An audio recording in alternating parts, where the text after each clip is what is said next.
guys, it's Cassara, and today I'm going to be doing my May week 3 reading vlog.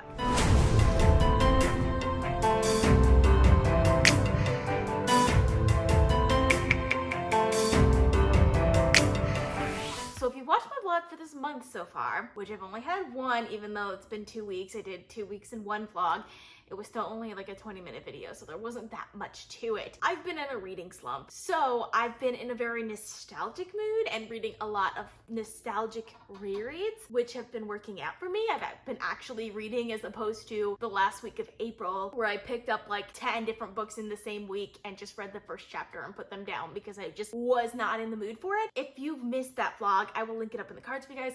I think I'm on my way out of the reading slump. Like, I think we're going in a good direction. And that's mostly because of this series right here. So this is the Underlaying Chronicles by Suzanne Collins. Last week I finished the first 2 books in the series, Gregor the Overlander and Gregor and the Prophecy of Bane, which I obviously gave both those books 5 stars because like this is one of my favorite series of all time. It's such an adorable middle grade series that I absolutely love. Today I actually finished Gregor and the Curse of the Warmbloods, which is the 3rd book in the series, which I also ended up giving it 5 stars.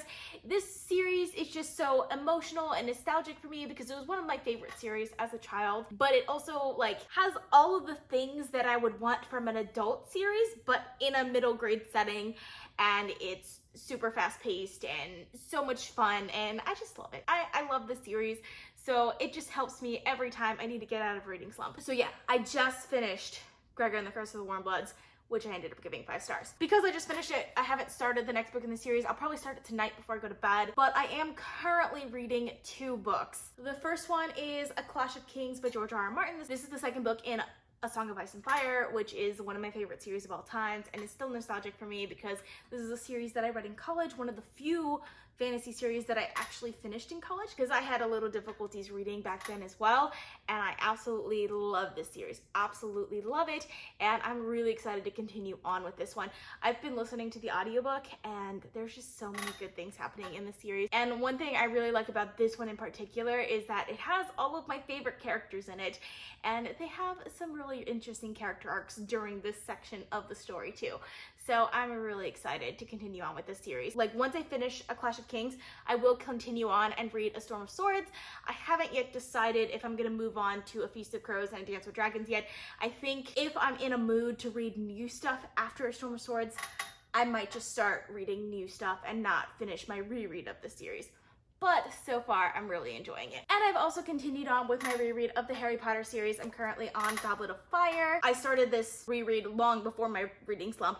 I've been annotating the paperback book and reading the illustrated editions, so I hope to make a little bit more progress on it this week since I've been able to read a little bit more physically this week, because this is one that I'm not listening to the audiobook at all pretty much, and I am enjoying this. Like, every time I pick this book up, I just get so into it, and this is all I want to do, but I got other stuff to do, so yeah. So as of right now, my plan for this week is to finish the Underlaying Chronicles and get to A Storm of Swords. I don't know if I'll be able to do anything more than that. I know I average out usually at about 4 to 5 books a week, and that would be 3 books, but I think that's pretty ambitious considering my current circumstances.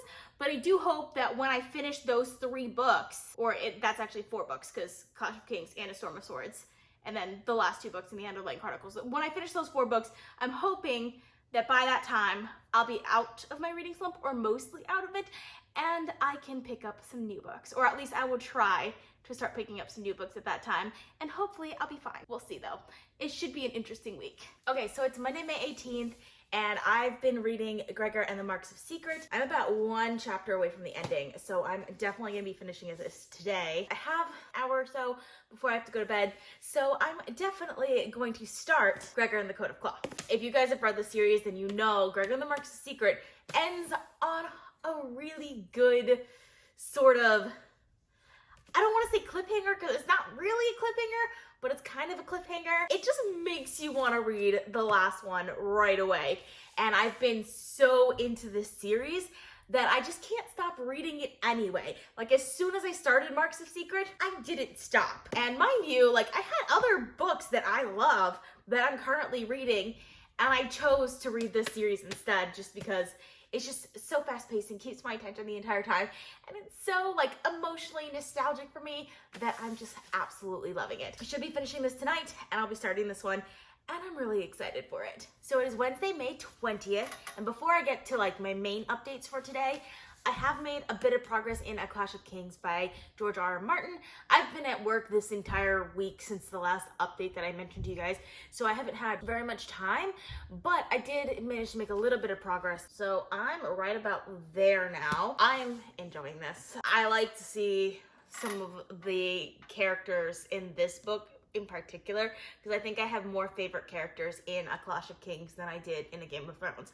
Now, mind you, I can't wait to A Storm of Swords, because that's my favorite book in the series, but Clash of Kings, I'm surprised at how much I like it, because I always considered A Game of Thrones like my second favorite book in the series, but Clash of Kings is pretty high up there too. Like, I really like this one, and I'm really excited to get more reading for this one done over the course of the weekend, because my weekends start on Thursday. So the reading that I did manage to do over the course of the last couple of days is the Underlaying Chronicles by Suzanne Collins. Of course, I did finish Gregor and the Marks of Secret right after my last update, which I only had like a chapter left. And the way this one ends, you can't help but automatically continue on to Gregor and the Code of Claw.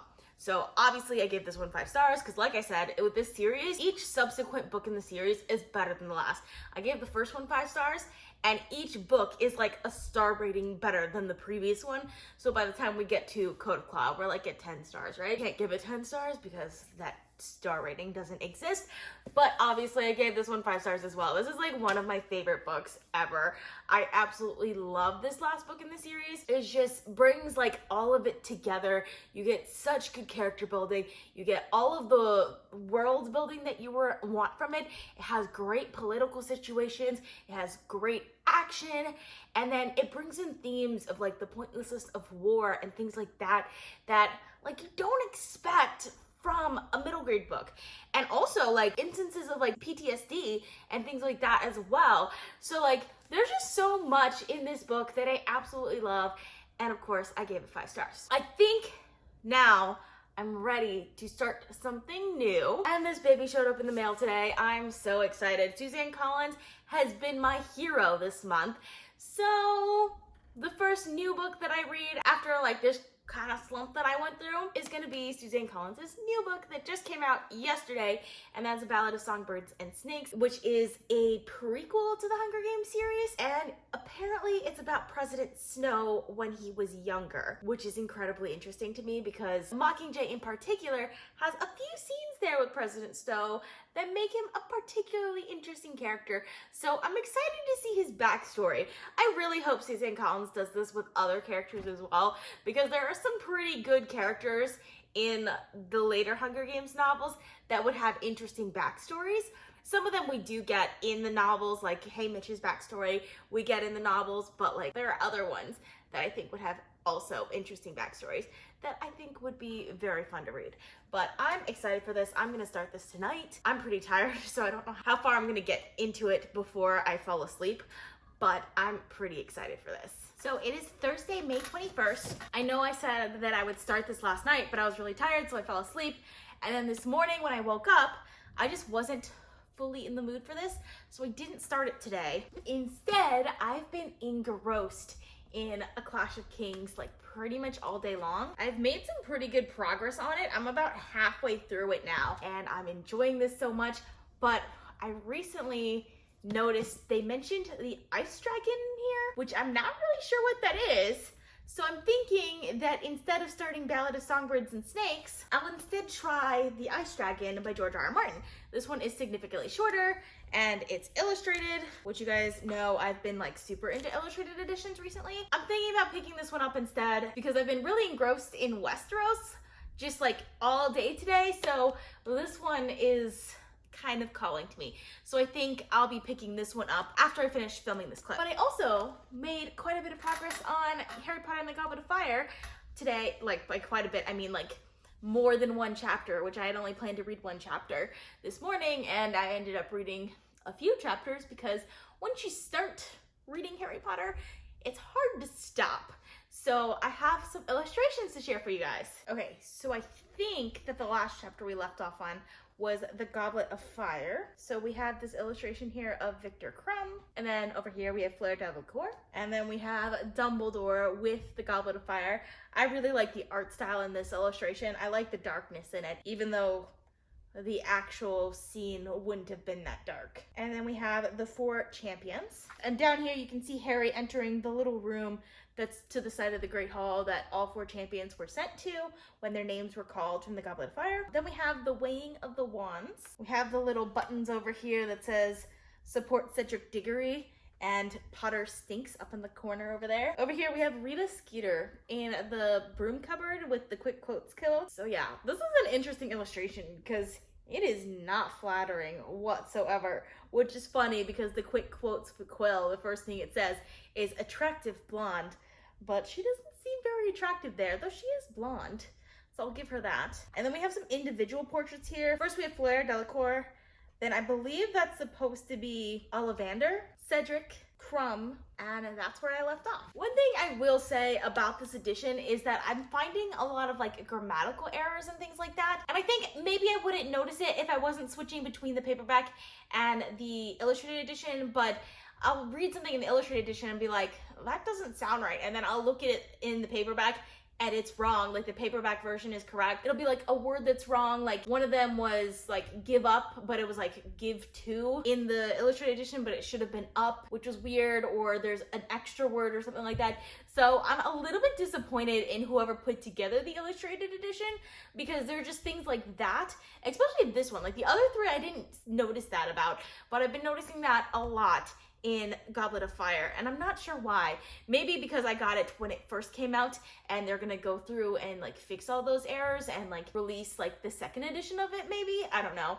But yeah, I'm a little disappointed in that aspect of it. So it is Friday, May 22nd, and last night I read The Ice Dragon by George R.R. Martin. This is obviously super short, so I read it in one sitting, and I really enjoyed this.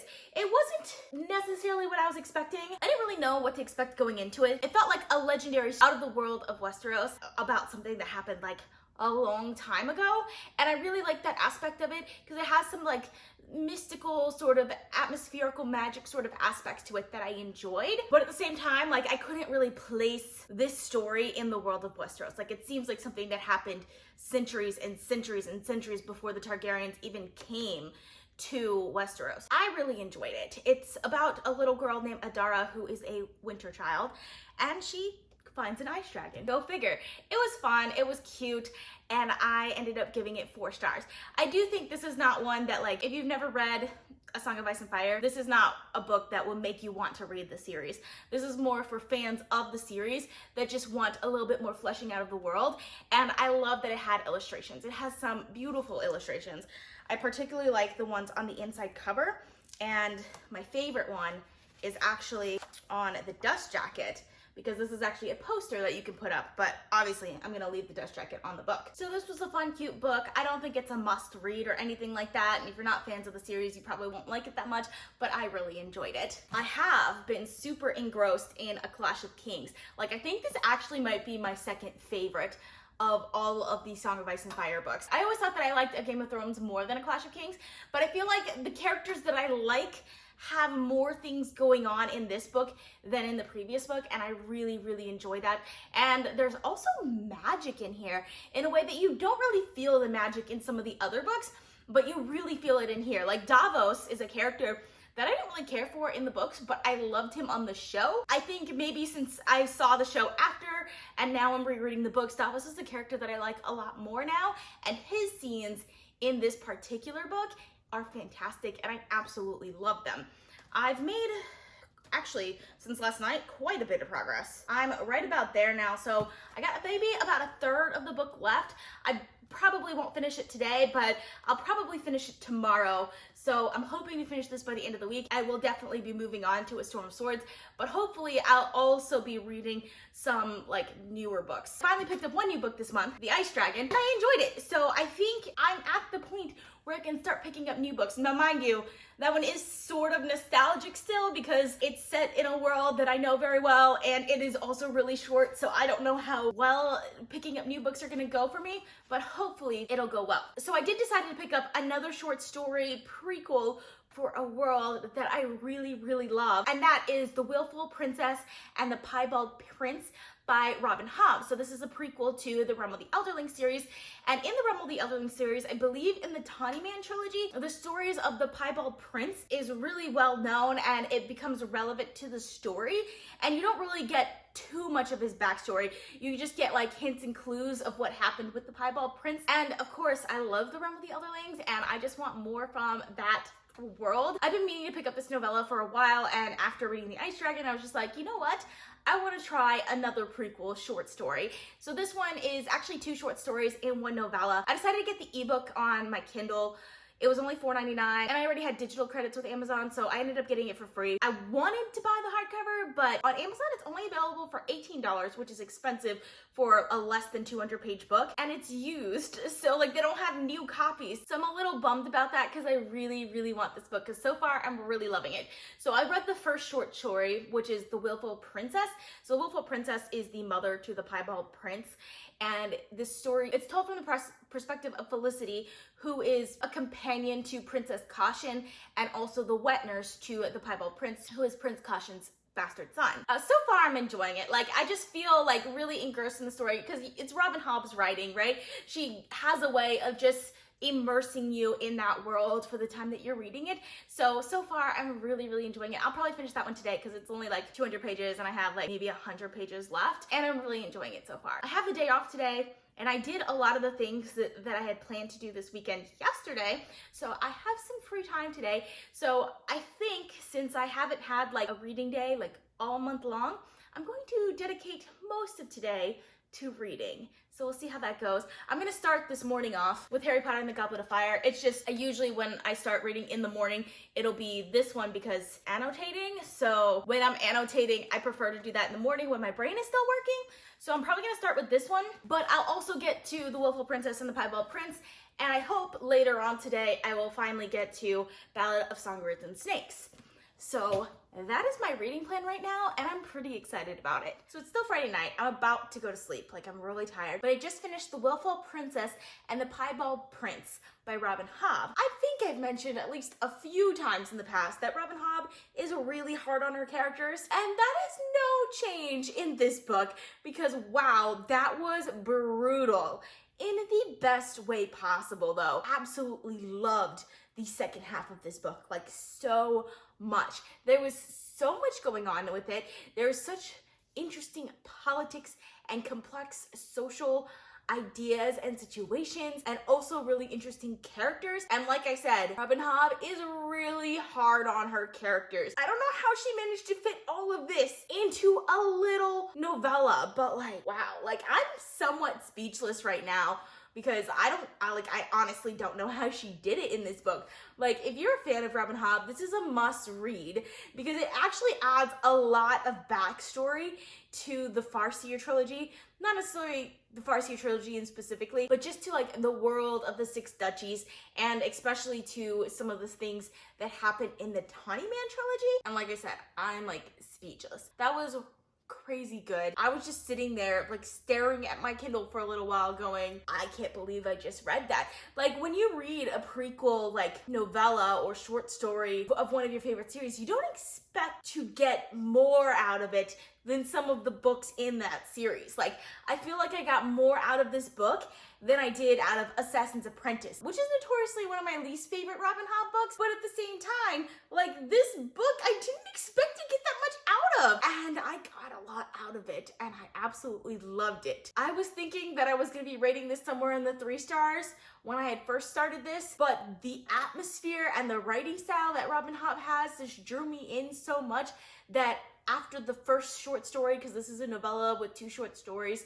that make up the entire novella, but they actually kind of flow really well together. After that first one, I was like, you know what? I can give it like a 4, maybe a 4.25 star. But with this one, like, it has to be at least 4.5 stars. I haven't decided. I might give it 5 stars. No, I think it's gonna be 4.5 stars, just because this is one of those books that I really feel like this story would have been great fleshed out as a full novel. Like, it would have been so great. As it is, it's told as a document, like in history, kind of like if you follow A Song of Ice and Fire, Fire and Blood is like a historical document that is a prequel to the actual series. Well, told kind of like that, which is fine, and I really get the story that way, but it would have been really great if I could have gotten into like the characters' heads rather than just character that was telling the story, which is Felicity, which is fine. I like Felicity. Felicity's a great character, but I would have loved to be in the Piebald Princess head or Redbird's head, you know? So I loved it, like loved it so much. And like I said, 4.5 stars. So it is Saturday, May 23rd, and I finished A Clash of Kings by George R.R. Martin. This was fantastic. I really enjoyed it. I will say I understand why I previously liked A Game of Thrones more, because the ending of A Clash of Kings, like, there aren't as many like dramatic scenes as there are at the end of A Game of Thrones, or like Storm of Swords, the amount of dramatic scenes at the end of that one. There's a lot here though that builds up to the things that happen in A Storm of Swords, so I'm excited for that. There's a lot of setup here, and you also get to spend a lot of time with some of my favorite characters in the series, so that's why I really, really love A Clash of Kings, and of course I get this 5 stars. So I will be getting to A Storm of Swords very soon. I'm probably not going to start it right away, probably sometime tonight or tomorrow at the latest. But I'm pretty excited for this because you guys know A Storm of Swords is my favorite book in A Song of Ice and Fire series. So I cannot wait. Also, yesterday, before I went to bed, I decided to start The Last Olympian by Riordan, which is the last book in the Percy Jackson series. Mind you, this is not a series that I read when I was a child, so this is my first time reading this series. I've been waiting for the audiobook for like 7 weeks for this book, and then I got it last week in the middle of my reading slump, so I have to return it within like 5 days right now, so I wanted to get to it before I have to return it. So far, I'm enjoying it. It seems really exciting, and I'm excited to see how it ends. There are definitely some things in this book that I really love, and I have an idea of where it's going, and I'm really excited for it. I'm actually really glad that I can get into this book as much as I am getting into it, because that means like that I'm out of my reading slump. Because this is not a book that I've read before. It's not a book in which the characters are ones that I absolutely love. And Rick Riordan's writing style is not my favorite, so the fact that I'm really enjoying it as much as I am makes me really excited. And lastly, I finished about 3 more chapters in Harry Potter and the Goblet of Fire, so I have a few illustrations to share for you guys. Okay, so we left off on chapter 19, The Hungarian Horntail. And by the way, if the last couple of chapters didn't have that many illustrations, these next couple of chapters definitely make up for it. So down in the corner over here, we have, again, support Cedric Diggory badges. I like the black in the background. This is at night though, so it really makes sense. And then you have Hagrid and Madame Maxime. And then this gorgeous background of the 4 dragons at night when Harry goes to see Hagrid. I especially like the Hungarian Horntail. I really love this one. This is like one of my favorites. So we have a single page illustration of the common Welsh green. And then this one I absolutely love also. This is the Chinese fireball. And while it's supposed to be red, this is done in black and white. But I actually really like that they did it in black and white. I think it just, I don't know, it has a really like a vintage quality to it almost that I really like. A few more pins. This one says Potter really stinks. And then we have chapter 20, the first task. And then this is in the tent right before they're going out to the task. And you can see Harry leaving the tent. And this is actually a really great image for this because it's kind of scary and unknown. And that's exactly what this section of the book is like Harry kind of being scared of what's gonna happen. Then we have this gorgeous illustration of the Hungarian Horntail and another one. Oh my gosh, this is probably one of my favorite images in the entire book so far. Is it bad though that when I looked at this, I was just like, Drogon, you came back. Anyways though, like, I really enjoy this one, especially the fire. I think the fire is one of the best parts. And it continues onto the next page where you can see Harry in the background of fire, and this is just gorgeous, and I absolutely love these two illustrations together. And then this morning I continued on with chapter 21, the House Elf Liberation Front. Down in the corner we can see one of Hagrid's Scroots, and one of the students are running away from it. They're ginormous, by the way. Then we have the house elves. They're so cute. They're not as cute as in the movie, but still super cute. And in the center, you can see Dobby right there, the one that's wearing clothes. And that's where I left off. So it's Saturday night, and this video is going to be late. So let me explain really quickly. I changed up my uploading schedule. I'm going to 4 videos a week rather than 3 videos a week. And I'm uploading on Sundays, Tuesdays, Thursdays, and Saturdays. So like every other day except Saturdays and Sundays are obviously back to back. But with this, the reason why I wanted to add Sundays in is for my vlogs, because I always rush to get them uploaded on Saturday and they're almost always late. But I wanted to have another video uploaded because my book talks and reviews and stuff like that generally don't do that well, but I still like doing them, so I do one of those per week plus the other 3 videos that I would typically do. But for some reason, my editing software is just not working right now. Like, it's not happening, and I'm trying to get a video up today, Saturday, and it's not happening. So that video is gonna be going up tomorrow because I gotta go to sleep, because I gotta wake up because I work night shift. So I have to wake up at 2 in the morning in order to go to work. So I have to go to sleep, like now. When I come home from work tomorrow, I'll edit that video. Hopefully my editing software will work and it'll come out on Sunday instead of Saturday. So then this vlog will come out on Monday. But typically these vlogs are gonna be coming out on Sundays, not on Saturdays like how they previously have. But other than that, I've had a pretty good day. I finally got around to picking up A Ballad of Songbirds and Snakes by Suzanne Collins. I'm about a third of the way into it right now, right there. This is not what I was expecting it to be. Like, I knew it was about the 10th Hunger Games where Snow was mentoring the girl from District 12. I didn't realize that it would be talking about the war that much, which I feel like I should have known. Like, the 10th Hunger Games, like the people who are in their teens during the 10th Hunger Games 10 years ago was the war, so they would have been alive. But I didn't think about that previously. So it has a lot of things about war that I wasn't expecting necessarily from this book. Like, I should have been, but I wasn't. It's interesting to see how different the Hunger Games were in its early stages, and how what they did back then developed the Hunger Games into what they became when, like, Katniss participated in the Hunger Games. Like, that's an interesting progression that I always kind of wondered about, because the Hunger Games itself, like, is kind of a ridiculous idea, but like what actually happens in the Hunger Games is completely ridiculous. But it makes it more practical when you see like the backstory of that.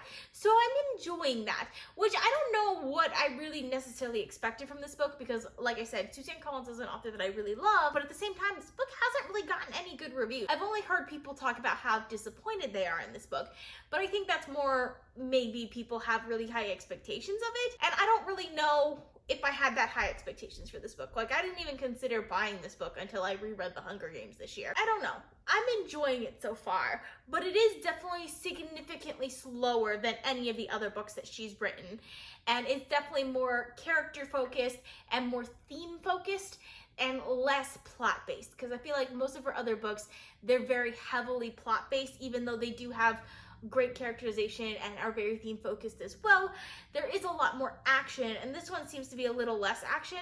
And if I'm gonna be honest, the action seems a little out of place in this one. Like, I don't really see why necessarily some of these action things are happening. There was one scene though in particular that kind of caught me off guard in a good way that I really liked. So I'm a little neither here nor there with this one right now, but I am enjoying the writing style and just being in this world again. I also did make quite a bit of progress on The Last Olympian. I am really enjoying that one so far. The audiobook is fantastic and I am loving it. So I'm really excited for that. I'm about halfway through it now. And since it is the end of the week, it's time for me to kind of summarize what I've been doing this week. So I already talked about 2 of the books that I'm currently reading. The other book that I'm still currently reading is Harry Potter and the Goblet of Fire by J.K. Rowling, which I'm, again, reading this really slowly. Don't expect to finish it next week. but we'll be finishing it sometime in the month of June. And of course, this is one of my favorite series of all time, so I'm loving this reread. Also, this week I managed to finish 5 books. Don't get too excited about that because 2 of the books were less than 200 pages, but I'm still pretty happy that I read like new books this week. So at the beginning of this week, I finished the Underlaying Chronicles by Suzanne Collins with the 4th and the 5th book in the series, which is Gregor and the Marks of Secret and Gregor and the Code of Claw. This is one of my favorite series of all time. It's definitely one of my most adored middle grade series that I've ever read, and I absolutely love the series, and I gave both of these books 5 stars, especially since these are my 2 favorite books in the series too. Every subsequent book in the series gets better and better, and for me, this entire series is 5 stars, and I absolutely love it. Like, if Suzanne Collins can write a sequel to this series, I would love to read it. I also finished The Ice Dragon by George R.R. Martin. So this is a prequel novella to A Song of Ice and Fire, and it's set like in ancient times about an ice dragon. That's really what it's about. It's very much a wintry sort of story. The main character's name is Adara, and she is a winter child who finds this ice dragon. It's really short, but it's cute, and I really enjoyed it, and I ended up giving it 4 stars. The other novella that I read was The Willful Princess and the Piebald Prince by Robin Hobb. So this is a prequel to the Realm of the Elderling series, which actually brings a lot of backstory to some of the legends that we hear about in the Realm of the Elderling series. I absolutely love this novella. It was fantastic. Definitely a must read for fans of Robin Hobb. It is devastating and heartbreaking and beautiful, and I absolutely loved it. And I ended up giving that one a 4.5 stars. And lastly, I finished A Clash of Kings by George R.R. Martin. This is, of course, a reread. This is the 2nd book in A Song of Ice and Fire, and it is definitely one of my favorite books in this series because we get to spend a lot of times with some of my favorite characters, mainly like Tyrion is one of the best characters in this book. And while there aren't as many dramatic scenes in this one as some of the other ones, I still absolutely loved it, and I ended up giving it 5 stars. So that's all I have for you guys this week. Let me know down in the comments if you've read any of these books, because I would love to discuss with you guys. I post videos on Sundays, Tuesdays, Thursdays, and Saturdays, so consider subscribing. If you'd like to be notified as soon as I upload, you can click that little bell icon. If you like this video, please give it a big thumbs up to support my channel. All social media links are in the description down below. Thank you guys so much for watching, and I'll see you guys next time. Bye.